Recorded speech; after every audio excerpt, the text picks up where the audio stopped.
हरे कृष्णा, राधे राधे, जय श्री श्याम। दोस्तों, आज है भाद्रपद माह के शुक्ल पक्ष की परिवर्तनीय एकादशी। आप सभी दोस्तों को परिवर्तनीय एकादशी की बहुत बहुत बहुत सारी बधाइयाँ। अभी मैं करने जा रही हूँ परिवर्तनीय एकादशी व्रत की कथा।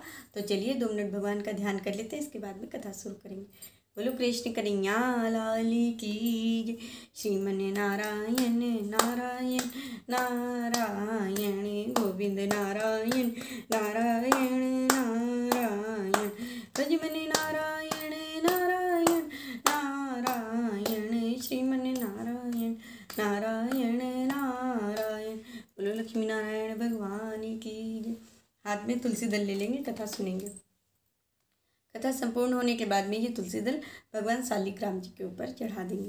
बोलो कृष्ण कन्हैया लाल की जय। भाद्रपद माह के शुक्ल पक्ष को क्षीर सागर में 4 माह के शयन के मध्य भगवान करवट बदलते हैं। भगवान के करवट लेने के कारण ही इस एकादशी का नाम परिवर्तनीय एकादशी पड़ा। इस एकादशी को भगवान के बौने रूप वामन अवतार की पूजा की जाती है, इसी कारण इसे वामन एकादशी भी कहा जाता है। युधिष्ठिर ने पूछा, हे केशव, भाद्रपद माह के शुक्ल पक्ष की जो एकादशी है उसका क्या नाम है, उसमें कौन से देवता की पूजा की जाती है, इसके करने की विधि क्या है, फल क्या है, यह सब जानने की मेरी इच्छा है। श्री कृष्ण बोले, हे राजन, सभी पापों का नाश करने वाली और स्वर्ग का सिंहासन देने वाली इस एकादशी को परिवर्तनीय एवं वामन एकादशी कहा जाता है। इसकी कथा कहता हूँ, ध्यान से सुनिए। इस कथा के देवता स्वयं वामन देव हैं और कथा बड़ी ही सुंदर है। उसके सुनने से वाजपेयी यज्ञ का फल मिलता है। जो व्यक्ति इस दिन वामन देव की पूजा अर्चना करते हैं उन जीवों को ब्रह्मा विष्णु महेश की पूजा का फल मिलता है और उनके जीवन में कुछ भी करना शेष नहीं रहता है, क्योंकि श्री भगवान उनको संपूर्ण संसार की पूजा का फल देते हैं। इस दिन भगवान नारायण ने करवट बदली थी, इसलिए इस एकादशी को परिवर्तनीय एकादशी भी कहा जाता है। युधिष्ठिर ने पूछा, हे नारायण, आपके इन वचनों को सुनकर मुझे बड़ा भारी संदेह हो रहा है कि आप किस प्रकार सोते हैं, किस प्रकार करवट बदलते हैं, किस प्रकार वामन रूप धारण करते हैं और राजा बलि को क्यों बांधा, और वामन रूप से संबंधित सारी लीलाओं का वर्णन कीजिए। साथ ही चतुर्मास व्रत की विधि क्या है और जिस समय आप शयन करते हो उस समय मनुष्य क्या क्या कर्तव्य है, सब विस्तार पूर्वक कहें, यह मेरी जानने की इच्छा है। श्री कृष्ण बोले, हे राजन, जब एक बार त्रेता युग में बलि नाम का एक दानव था। वह दानव कुल में जन्म लेने के बाद भी मेरा भक्त था। वह दानी, अत्यंत सत्यवादी और ब्राह्मणों की सेवा किया करता था। अपनी भक्ति के प्रभाव से स्वर्ग के राजा इंद्र का सिंहासन छीन लिया था, जिससे सभी देवता एकत्रित होकर भगवान नारायण के पास गए और अपनी सारी पीड़ा बतलाई। तब भगवान नारायण ने वामन रूप धरा और बलि से इंद्र का सिंहासन वापस लेकर इंद्र को दिया। युधिष्ठिर बोले, हे केशव, आपने बलि को वामन अवतार धर कर किस प्रकार जीता, ये सब जानने की मेरी जिज्ञासा है, सो सुनाइए।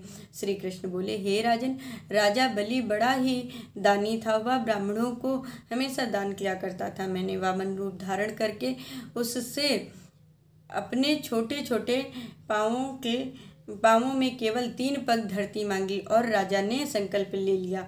राजा ने मेरी इस छोटी सी याचना को स्वीकार कर लिया और जब राजा भूमि देने को तैयार हो गया तब मैंने अपना आकार बढ़ाया और भूलोक में पैर, भूवलोक में जंघा और स्वर्गलोक में कमर, महालोक में पेट, जनलोक में हृदय, तपलोक में कंठ और सत्यलोक में मुख रखकर अपने सिर को ऊंचा कर लिया। उस समय सूर्य, नक्षत्र, चंद्र, इंद्र तथा सभी देवतागण मेरी स्तुति करने लगे। उस समय राजा बलि का हाथ पकड़कर मैंने पूछा कि हे राजन, तीसरे पग से क्या नापूं? तो उस धर्मप्रिय राजा ने अपना सिर झुका लिया और तीसरा पग मैंने उसके सिर पर रख दिया, जिससे वह राजा पाताल को चला गया। परंतु मेरा अनन्य भक्त होने के कारण मैंने उसे पाताल का राजा बना दिया और उससे कहा, मैं हमेशा तेरे पास ही रहूँगा, क्योंकि मेरे पास से कोई खाली नहीं जाता है। इस एकादशी को परिवर्तनीय एकादशी अथवा वामन एकादशी कहते हैं। स्वर्ग प्राप्ति के लिए इस एकादशी को अवश्य करना चाहिए। श्री कृष्ण कहते हैं कि इस एकादशी के दिन बलि के आश्रम पर मेरी मूर्ति स्थापित हुई। दूसरी क्षीर सागर में शेष नाग पर शयन करती है, इसलिए श्री विष्णु भगवान शेष नाग की पीठ पर शयन करते हुए करवट लेते हैं, जिससे त्रैलोकी के नाथ श्री हरि भगवान का विशेष पूजन किया जाता है। इसमें चावल, दही और यथाशक्ति दक्षिणा का दान दिया जाता है। इस दिन रात्रि को जागरण एवं श्री हरि का कीर्तन करना चाहिए, ताकि जन्म जन्म के पापों से छूटकर भगवान विष्णु की शरण मिले। जो व्यक्ति पापों को नष्ट करने वाली इस एकादशी की कथा को सुनते हैं अथवा सुनाते हैं, उन्हें वाजपेयी यज्ञ का फल मिलता है। बोलो कृष्ण कन्हैया लाल की जय। श्रीमन नारायण नारायण नारायण गोविंद नारायण नारायण नारायण भजमन नारायण नारायण नारायण श्रीमन नारायण नारायण नारायण। बोलो लक्ष्मी नारायण भगवान की जय।